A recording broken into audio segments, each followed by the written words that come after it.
tuturor! Vreau să vă fac astăzi un nou truc de cărți. Pentru aceasta am să folosesc pachetul de Bicycle Standard, cel roșu.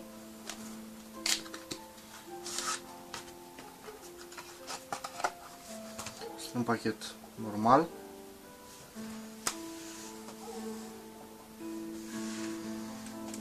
Ok.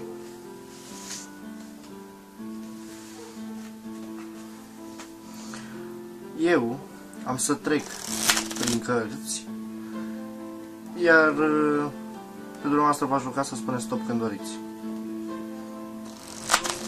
N-ați spus? Ok, să mai încercăm o dată.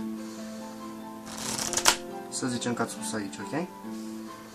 Aceasta este cartea dumneavoastră, eu nu am să mă uit la ea, am să o arăt la cameră, sper că se vede. Ok? Cum putem să amestecăm pachetul? Ok? Am să încep să pun din cărți jos.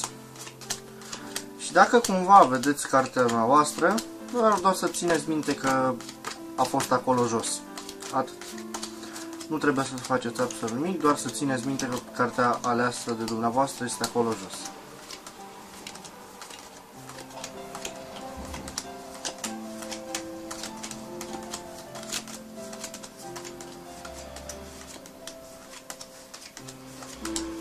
Îmi pare rău că durează atât de mult.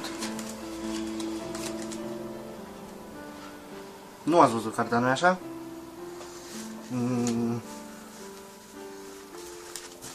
Am o idee. Dacă cartea dumneavoastră nu se află în acest pachet, mă întreb unde ar putea fi. Putem face ceva de genul...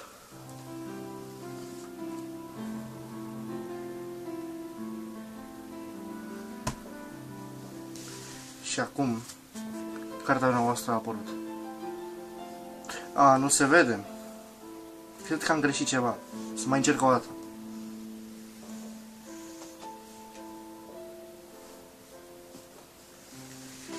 Din nou nu se vede. Poate dacă verificăm...